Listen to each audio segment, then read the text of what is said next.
Welcome to the Wellness for Women show, where we talk about life, weight loss and everything in between. I'm Faye Caseman, founder of the AAA Way Life and Weight Loss Programme, and I'm here to help you put together the pieces of life and weight loss for one last time. This is an episode of the Wellness for Women show, filmed live in the free Facebook group. Hello, and welcome to a special episode of the Wellness for Women show. And today we have the lovely Abi Fenton who has joined us. So, Abi, say hello to the Wellness for Women show watchers. Hello, everybody. I am so excited to come and chat with Faye. We've been talking about this for ages, haven't we? And it's probably me. Hands up. It's me that's been not been very organised, but we're here, Faye. We are. And I've known you now for, a minimum of 6 weeks. It's got to be over 6 months, probably coming up for a year or so, maybe even, isn't it, really? So we have had little bits of chats, left each other voice notes and whatever else, but we've never really had a proper in-depth long chat like this, have we? So it's still I don't think so. About each other, so which will be lovely. Yeah, definitely. Yeah. And like you said, we both can chat, so we'll be on all evening. Yeah, because as I said to Abi, there's no plan. There is no master plan. We're basically just going to have a chat.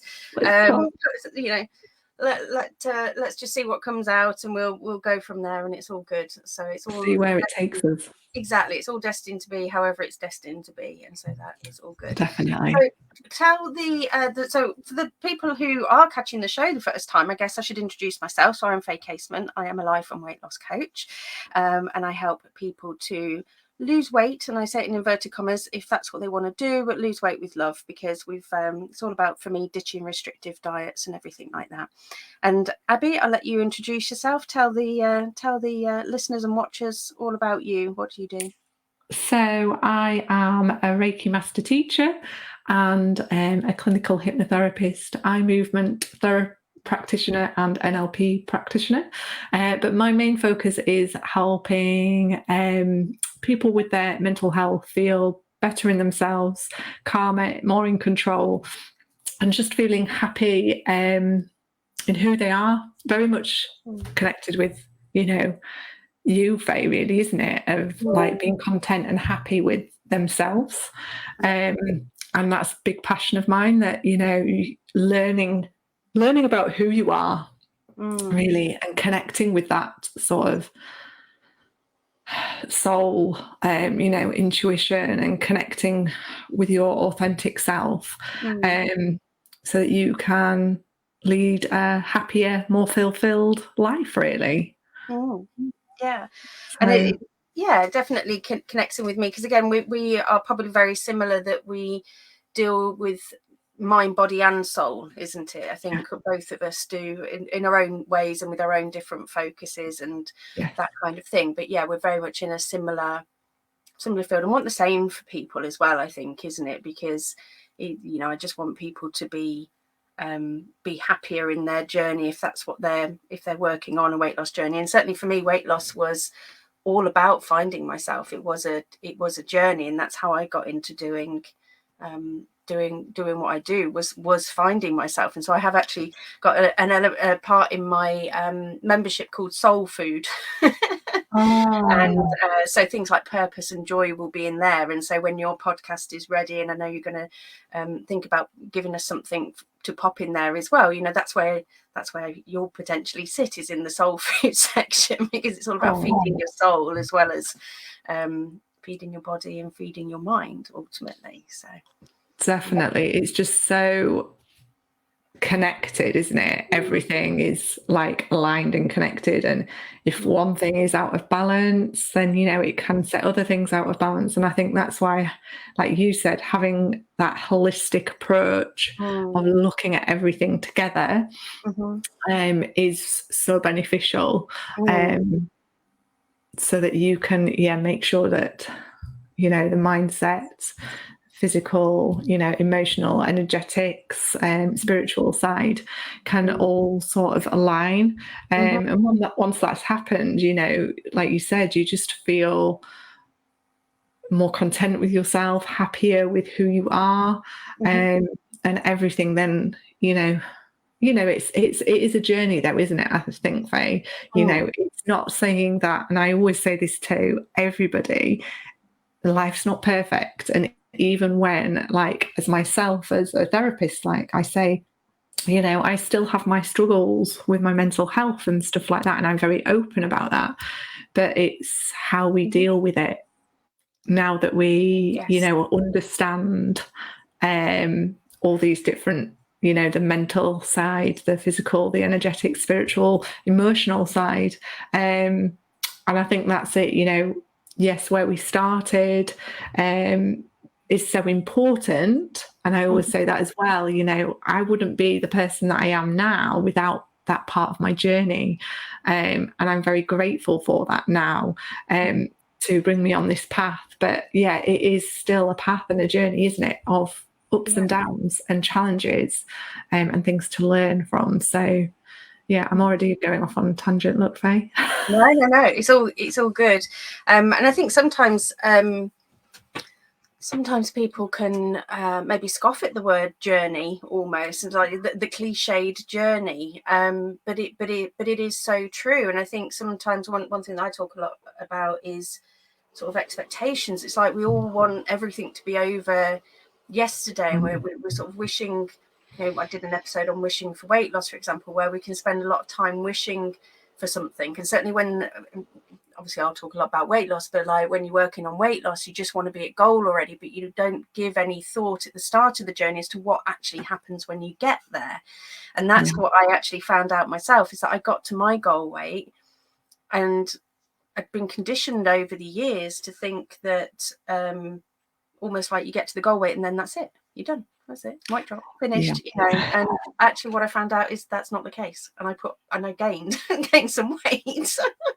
And so then I was just like, okay, well, this is interesting. And so it feeds in exactly with what you were saying there, is that the journey is never over. No matter what it is that you are working on, the journey will never be over. It's a bit like having a perpetual to-do list, and I think sometimes we fight that. It's like, if I could just get all these things done, and we can rush around trying to get our to-do lists done and completed before we can, before this happens, and we're kind of wishing that to-do list just goes, but then we forget that it will just fill back up with something else. And so this is why it's so important to recognize what you're filling your journey with, isn't it? And filling your to-do list with, if it was to-dos that you're talking about, because that, again, it's it all connects in as part of the journey. And when you feel better within yourself, you will take better care of your health and your well-being, if, again, that's something that you're working on, isn't it? Yeah, definitely. I mean, I see it as like excitement now of like learning something new. And I talk a lot about that journey as well, like with my Reiki clients and things like that, of, you might start the journey by just feeling a sense of peace and calmness, and just having some time out for yourself, taking the hour out for you. But then as you develop, and as I developed as, now a Reiki master, I've been doing it for and connected with Reiki energy for 5 years, over 5 years now. Oh, can you still see me? I can still see you, yeah. Oh, that's okay. It's just my screen just went, for some reason, it went to sleep. Technology. You put that you were talking so much calm and sending out so much Reiki energy that your computer was like.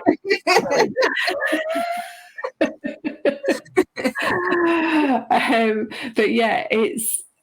I taught them about, we develop over time. And even with my Reiki and my journey with Reiki, I started off by just having that deep sense of calmness and relief, because I, searched out for that therapy to support my mental health and things.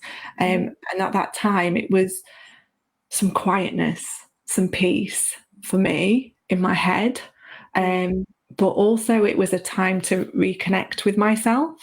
And that's what I found that Reiki is. And I always start by saying, that is, the simplest and the best thing that you can get from Reiki. But a lot of people experience Reiki, and I try not to talk about too much about what you can experience with Reiki before people have it, because then you're putting your expectations on yourself of what you could expect.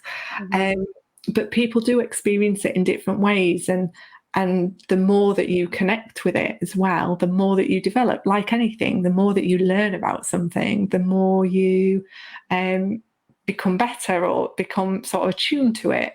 And it's the same with Reiki, and I have developed, but then there's always more.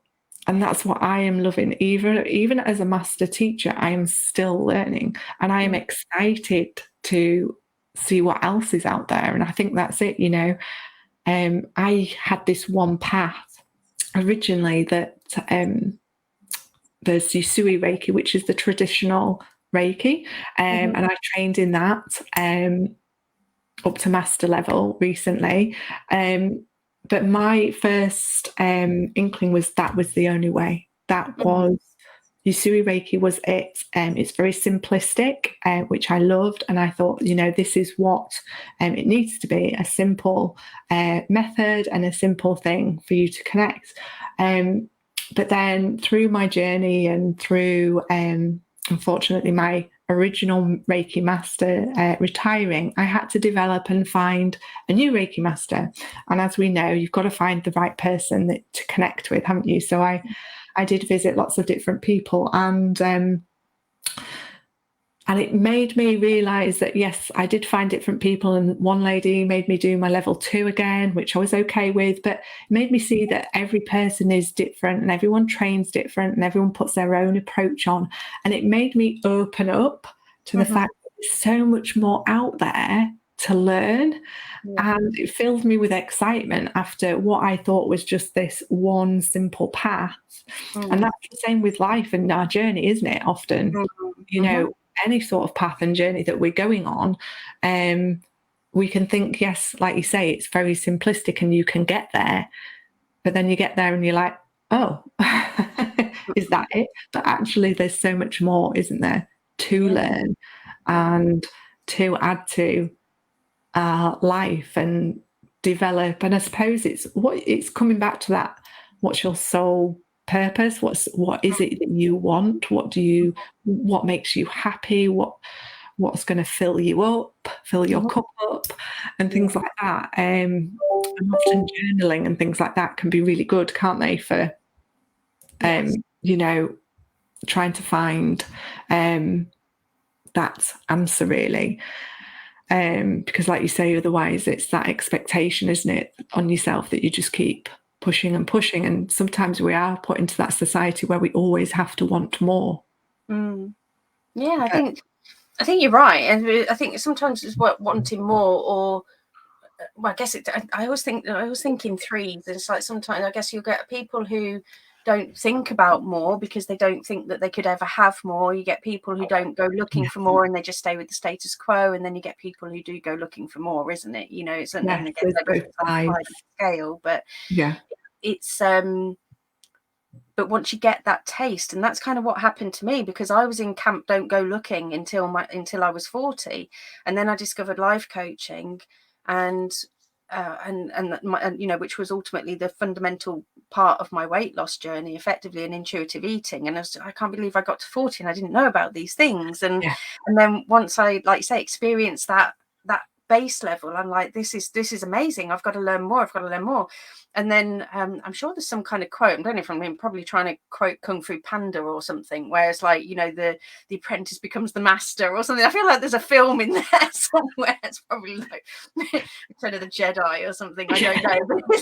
It is that kind of thing where, you'd start off thinking, oh, I'll just do this for me. So like my weight loss journey started just for me. And now I'm just like, this is amazing. I have to tell everybody about this, and like certainly 4 or 5 years ago, before I started my weight loss journey, there's no way on this earth would I have been going live on Facebook. I hadn't even posted on Facebook, let alone having a podcast or starting the membership that I've done, and it sounds like it's a very similar journey to yourself. That, like I say, you started Reiki as a user, as it were, and now the apprentice has become the master. And I say twice master, really, isn't it? Because, like you say, you've trained in one, and then is it Holy Fire Reiki? So I've just recently qualified in the Holy Fire. So I'm a Reiki master in Holy Fire as well now. So but that's all come because I suppose I've been opened up to, and I would have never thought that I would, look anywhere else, I suppose, apart from this sort of, traditional route. But like you say, it excites me. And also, like you said, it's about wanting to give and to help and support as many people as possible. So, originally it was just for me and helping me. And that's what level 1 is all about. It's about supporting yourself, healing and giving Reiki to yourself. So I learned that, and my therapist encouraged me to learn that to support me with my anxiety at the time. And I was not interested, didn't even go through my mind about becoming a therapist or anything like that. It was a couple of years probably down the line, I think, when I, did my level 2. And that's very much, with most of the students that I see now, that it's for them. And that's what it should be. We need to look after ourselves first, but then when you get excited, like you say, Faye, and you're like, oh my goodness, how amazing is this? You want to share it with others. And I think because obviously going through it with my mental health, and just for me, mental health is like my big passion, and like natural healing therapies such as the Reiki and the hypnotherapy and stuff that I do. I just wanted people to know more about that there's other things out there. There's so much out there that you can access to support your mental health, and natural ways as well. And I'm not one for saying, medication, you shouldn't take medication. Medication is right for some people and to help you in the beginning sometimes, but also for me, it's that management. Like you often, I know with your work, Faye, it's about that consistent, it's about creating a life that you can maintain. And that's what I'm all about as well. Like, I want you to be able to maintain your mental health and teach you the skills to maintain your mental health. And that's where level 1, is a great addition for these people, so that you can, like myself, just have it at home and just think, right, I can give myself Reiki to just support myself. But yeah, it is that excitement. And then, obviously I worked with clients for many, many years until I was a teacher. I don't know if you knew that, Faye, but I was a teacher before. I might have done, but I think that was it. Like, I knew that perhaps you were a teacher at some point, but then that, like I say, was perhaps a fleeting comment at one point. Yeah. I dove into. So I taught for 11 years, mainly in a special needs school. Absolutely loved it. But that was when mental health hit me. And I recognised that school was a trigger for me, and it was affecting me, and I knew that I couldn't manage my mental health without getting out of that environment. I mean, there was other things as well, but I knew that was something that I needed to leave to be able to get out. So I think there's always been that sort of teacher in me, which I think as teacher is that nurturer, isn't it? That person that wants to help and support people. So I always sort of knew that I wanted to sort of maybe possibly go along that pathway and then spread the Reiki love to others. But yeah, it's all very much about just sharing this energy, sharing this knowledge, so that people can just live a happier, more fulfilled life and connect with themselves. That's a very big, passion of mine to help people, because when you do struggle with your mental health, you are very isolated and lonely, and you're very disconnected to yourself. Actually, you lose your identity and who you are. And Reiki is a wonderful way to connect back with yourself. So yeah, I've gone on a complete tangent there, story and everything, Faye. Yeah, it's good. I'm sure everybody would want to know as much about you as possible. That's the whole point of it, is getting to know you. So no, don't apologize with that. And I think, again, it's very important what you said there, that sort of my takeaway bits from it were that, or should I say, what one thought that crossed my mind was, so I've had a couple of periods of depression in my life. So when I was a teenager, I was not a very happy bunny at all. Harmed myself, even, that kind of thing, and that was a very difficult period. And then postnatal depression as well. Yeah. And again, I just wish, part of me wishes that I had the tools now. It wasn't that. So again, went to the doctor, as you do, and again, like I say, given medication, but no real tools for my toolbox. And I think I probably tried CBT and counselling a couple of times. Nobody actually explained to me how my brain worked, even for me to understand the CBT, because really a lot of coaching is based around CBT. Our thoughts lead to our feelings, lead to our actions and results and all that kind of thing. And had I known that, it was about being able to empower yourself. Whereas, like I say, I'm the same as you, not dissing medication at all. Sometimes we need it and everything else, but it's kind of like, what else could you do alongside of that? Because it's not necessarily going to be, it certainly wasn't a cure for me. Let's put it that way, and it's wanting to make sure that everybody is, like you say, know that there is other ways out there. Again, same with me in the weight loss. What the normal tried and tested methods are that are out there. But if they worked, why did we just keep going back to the same old? Because it didn't really work, Yeah. But we're almost convinced that we're the broken ones. That it's not the system. It's us. And actually, that's not true at all. It's about the fact that you've just not been given the tools to empower yourself. Yeah, definitely. And that's it. When you're first like struggling with mental health, that's the first thing you do. You go to your GP, don't you? Yeah. And, they may suggest CBT or counselling and medication. And that's what I found as well, Faye, that like, yes, they helped me and maybe calm my anxiety and things, but they didn't help me manage it. Yeah, they didn't help me on the day-to-day. No.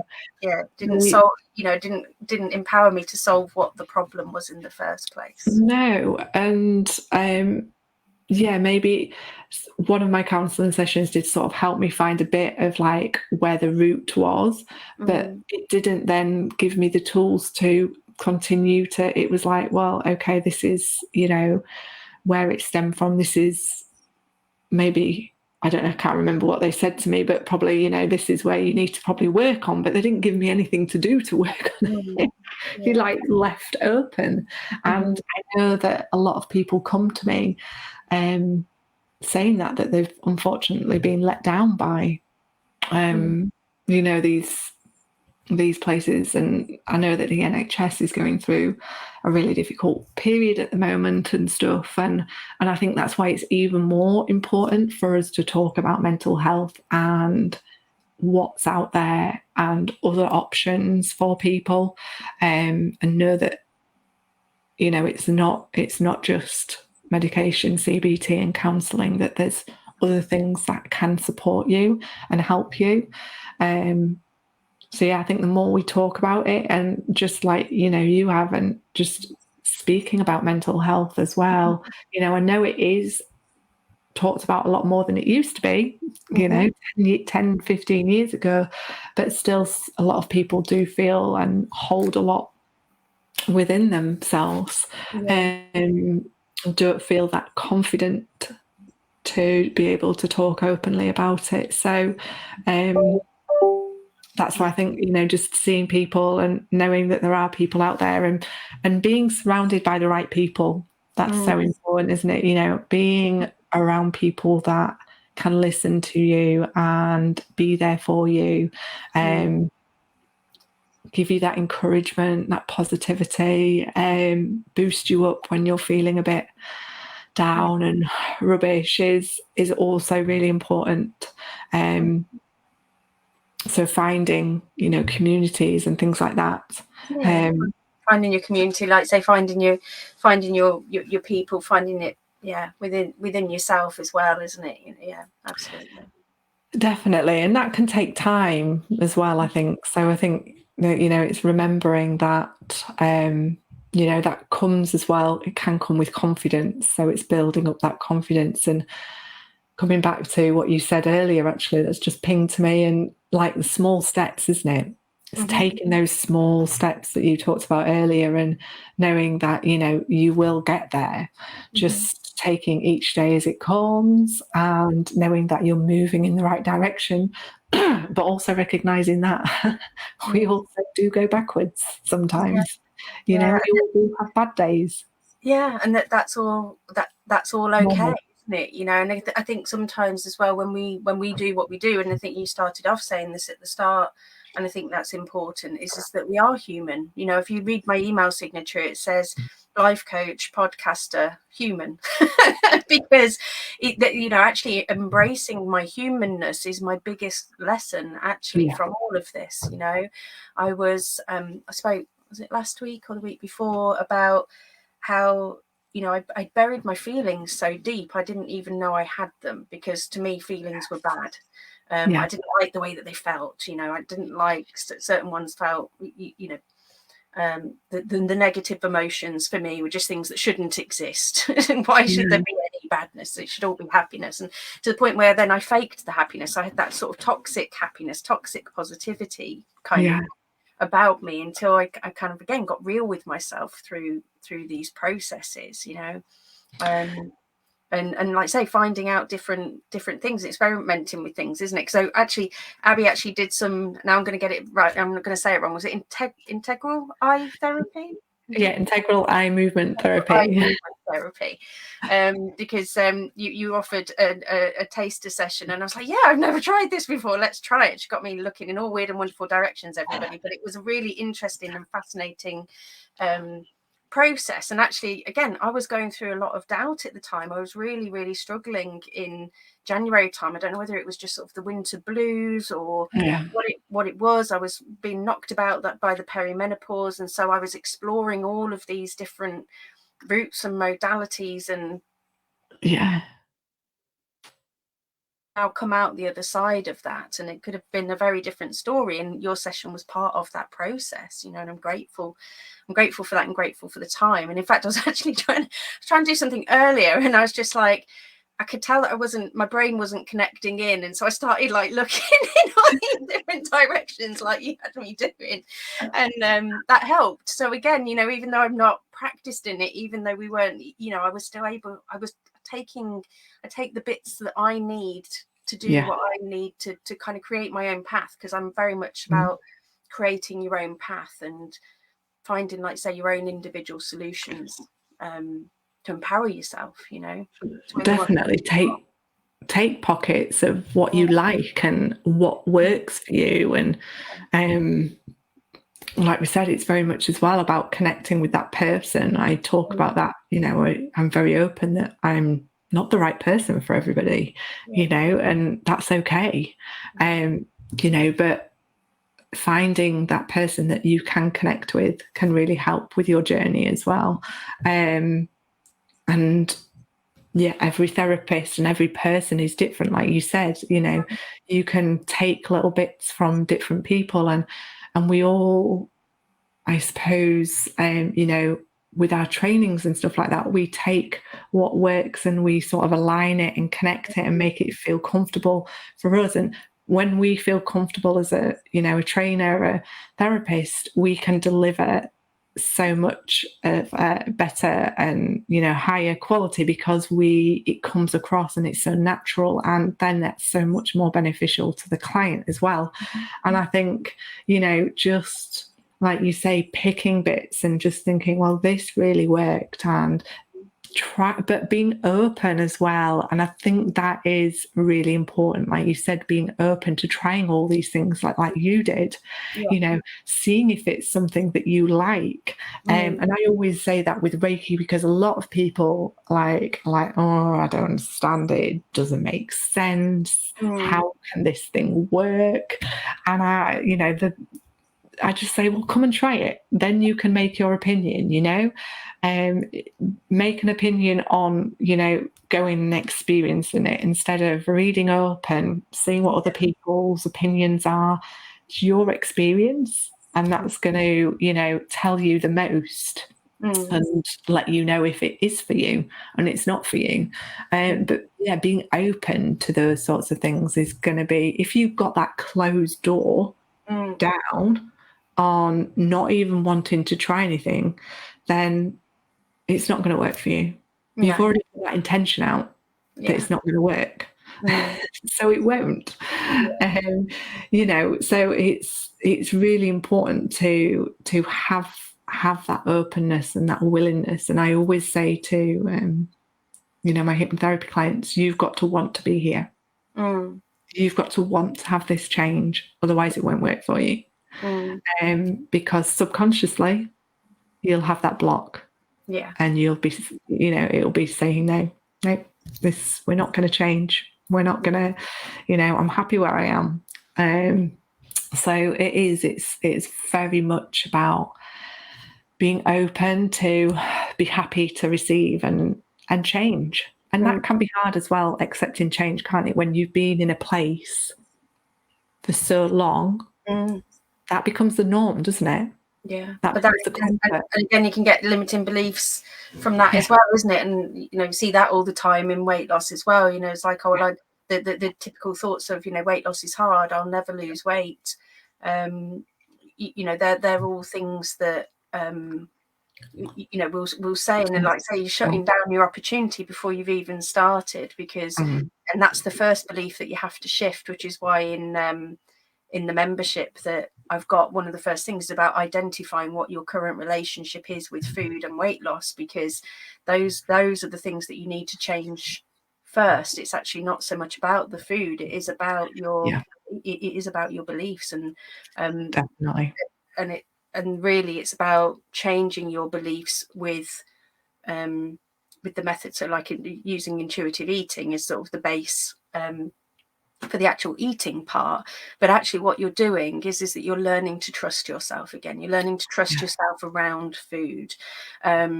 You're starting to realize that actually X food group or whatever is not the devil incarnate, because I can actually eat it and do this, but they're all sort of beliefs that we've grown, whether it be society or the many diet clubs that we've been to or whatever it might be. But I say that's definitely the starting point, and that belief, and working on that belief. And sometimes you don't have that belief in yourself at the start, and so then you have to borrow somebody else's, isn't it? And that's where you and I come in, is that if our clients don't believe in themselves, we will believe in them until they do.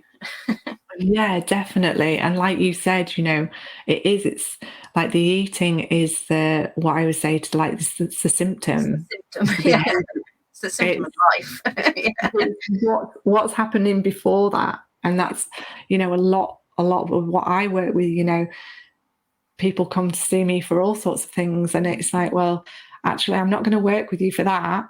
I'm going to work with you for, confidence, self-love, belief, and all those sorts of things. And some people are like, oh, well, that's not what I came for. But deep down, if you look at things, if you've not got that self-confidence, if you've not got that belief in yourself, then anxiety and stress will accumulate. And for, like you with the eating, comfort eating and all those habits are going to start to be formed. Eating and cortisol, even, the just stress, the cortisol will impact weight loss if you don't manage your stress. So therefore stress, which is why again the soul food part's in there as well. It's about bringing joy to the process, and bringing more joy to life as well, because again, definitely you'll eat better, basically. Oh yeah, if you believe and you're happy in yourself and things, definitely. So it's looking at that. And I think that's why I love as well the Reiki, and I always come back to the Reiki, because Reiki is very much about that connection with yourself and reconnecting with yourself, finding that love. And the Holy Fire Reiki is actually very much associated with the love. The symbol for Holy Fire has got the heart chakra and the throat chakra, which is about love and communication. And so it's communicating love for yourself. And so I just love the fact that we can I can help and support people, and I have, with anxiety and stress and all these sorts of things, built up people's confidence by allowing them to just listen to themselves as well, because that's often an essence, isn't it? That you're not trusting, like you say, in yourself. You're not listening properly to what's going on within you. And the more that you connect back with yourself, which comes through just quietening that voice, or not even quietening the voice, because that's something actually that I say, meditation is not all about shutting the noise out. It's about listening and connecting with it, and accepting it and working with it. But yeah, it's very much about starting to do that and connect with yourself, so that you can build on that love and that compassion for yourself, and learn to work with your thoughts, your feelings, accept things, accept yourself, as well as all these other things that come into our life. Yeah, it's poignant that you mentioned that, and I'm conscious of your time as well. We'll start wrapping up in a minute, but I think actually acceptance is a big thing for me. Again, when the biggest strides I made in my weight loss journey and with myself was when I stopped fighting reality, when I learned to accept that I was where I was. And so, I hadn't, maybe on the weeks where I hadn't lost weight or something, instead of beating myself up about it and again creating all this drama or whatever it is, I worked on that acceptance of situations, acceptance of myself, acceptance of others. And that's always, to be clear for anybody listening, that doesn't mean tolerating other people and not having boundaries. There's a difference there. But also, not creating my own suffering, basically, or adding suffering to an already complex mix. And so again, self-love, self-acceptance are big things, really. Definitely, it is. It's a big thing for people to work on, but when you get there, it can be, really beneficial and help you move in that right direction as well. But it's not easy. No, it does take time, but it's definitely worth the journey. It's completely changed my life, and I know it's changed yours as well. Yes, different but similar-ish kind of process, journeys and whatnot. But definitely. I mean, it's acceptance of yourself and even your life. Like you said, we have so many things that come in to our life and condition us the way that we are. It's also working through that, isn't it? And that acceptance sometimes, which is very difficult for those sorts of things. But it's a journey. I keep coming back to that. It's something to continuously work on. And I know that when I was training recently with the Holy Fire Master Teachers, we were talking about that. We are constantly on a healing journey. There's always something to work towards and work on for ourselves. We're never perfect. No one is perfect. And I mean, that's a whole conversation in itself, isn't it, Faye? Yeah, absolutely. But again, with all of this work, you can loosen off, because again, I'm a recovering perfectionist, and that again made a huge difference. And that was because of self-acceptance and self-love that I was able to step away from perfectionism when I realized that it wasn't serving me, when I understood where it came from, how it was manifesting in my life, how I was then showing up. There's all sorts of work to do in around all of that as well. So yeah, definitely. Like you say, it's the understanding as well sometimes, isn't it? The understanding of how and why and how it's showing up and how it's being formulated and things can help you again then accept things. So yeah. It's about diving in with loving curiosity. So in my membership, I talk about super sleuthing your way to weight loss, and ultimately it is about applying loving curiosity to your life and just seeing what's happening, what's showing up, and then looking to step into action to make those changes. So talking about stepping into action in the interest of actually getting you some sleep, because you and I probably could again talk all night and all evening about this, and so what I'm finding with all of my guests, I could just like, let's talk for hours, but we don't want to the podcast listeners and whatnot, but talk about action. You have a retreat coming up, don't you? So you were going to tell us a little bit about what you've got coming up and what people could, so if they want to find out a little bit more about how they could work with you in that process. Yeah, so next Monday is the start of Mental Health Awareness Week. If you don't, nobody knows, but obviously as a passionate mental health advocate, I always do something for Mental Health Awareness Week. I want to give back and give as much as I can. So next week I am running a free online retreat for anybody who would like to learn about how to bring in that calmness, help them to connect with themselves, and just come out of that busy world, that crazy world that we live in, and just take a little bit of time for yourself, and learning that actually it has huge benefits as well. So over the week, I'll be teaching you different tools and techniques. I'll be setting tasks every day for you. They're very small tasks. It's nothing overwhelming.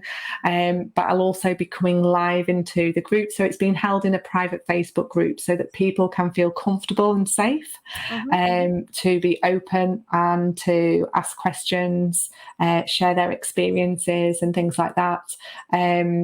So yeah, I'll be live every evening as well to answer any questions and bring even more value to the week. But everybody is invited. I'll maybe pop a link somewhere.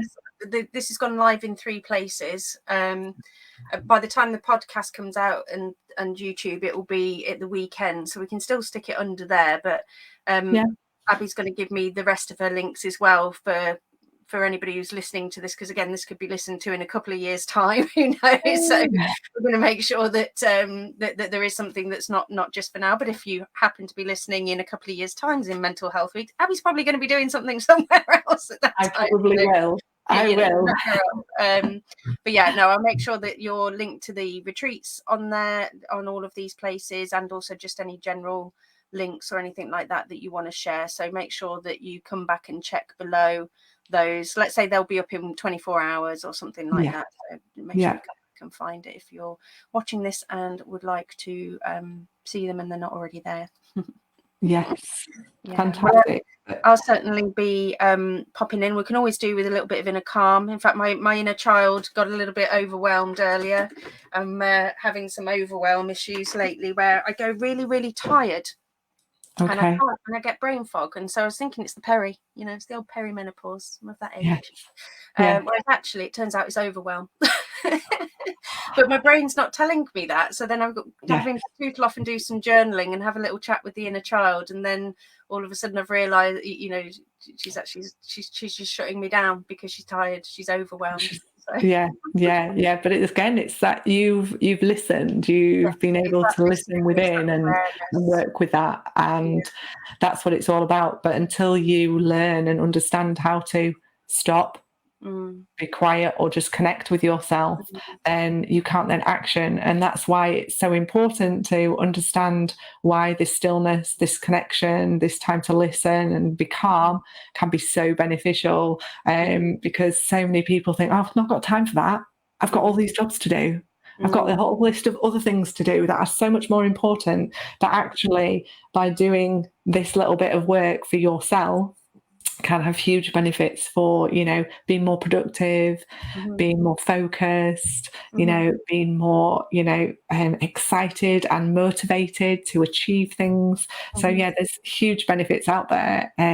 It's not just, I'm just having a little bit of time for myself. No, it is absolutely critical work. Because as I say, I was effectively sat here at my desk trying to really sort of shoehorn something in, and I'm sat here and I literally couldn't think, and I'm so tired, and I'm thinking, how am I going to be able to speak to Abby tonight? I'm just so tired. And then I just kind of recognized, because again, I've been recognizing the patterns, that actually there's something going on. I'm going to go to my journal. And so I could have sat here and just tried and tried and tried, and I was getting nowhere. Facebook got picked up. I went and procrastinated a few times, which means going and finding the cat to pet, you know. So again, all these telltale signs that something's not quite right. And instead of just kind of blustering on, I went to my journal. I've got this way to connecting with my inner child. I had a little conversation with my subconscious, and that's when I found out what was going on, you know, whereas otherwise I've just been like, you know, battering on through. And literally as soon as I found out what it was, my energy just lifted. Yeah. And so again, it's just so fascinating how your brain can control your physical being, and that, again, just taking that time out, because now it's a bit late now, but had I recognized it earlier, I perhaps could have then had more productivity. But because I was fighting it, because I was just like, this is ridiculous, I don't have time for this, I didn't. Your energy's going there, isn't it? Your energy is just going to fighting and trying to keep going, instead of actually allowing the flow and just going with it and being, like you say, more productive and creative. So, but you just need to, you know, like you say, find peace and calm to then come forward again. So sometimes it's like, say, to stop, to come forward, rather than just keep trying to battle on and burning yourself out. Definitely. So if you feel like that's you who keeps battling on, go and check out Abi's retreat next week. Tools. It will be beneficial. It'll be worth it. Good stuff. Definitely. Okay. Right, I am going to say that we're going to love you and leave you, Abi, because, as I say, we've been yabbering on now for 45 minutes. I'm sure other people have got better. We said we would be, like, have to shut each other off at some point. But it absolutely has been a pleasure, and obviously it'd be lovely to have you back at some point, because, like I say, you do many modalities, which again is the beauty of what you do, is that you aren't just a one-trick pony, as it were. You have got multiple modalities, the same as what I've got multiple modalities, and so it means we can tailor and build individual systems and packages and help people, isn't it? So we've got all of them to come back and talk about at some point. I will be back. Good stuff. All right, well, we're going to love you and leave you then, folks, until next week, and we'll see you next week. Bye for now. Thank you so much, Faye. Bye, everyone. Thanks for listening, and don't forget, if you want to boost your life and weight loss the AAA way, check out the relevant links for today's show in the description. Speak soon.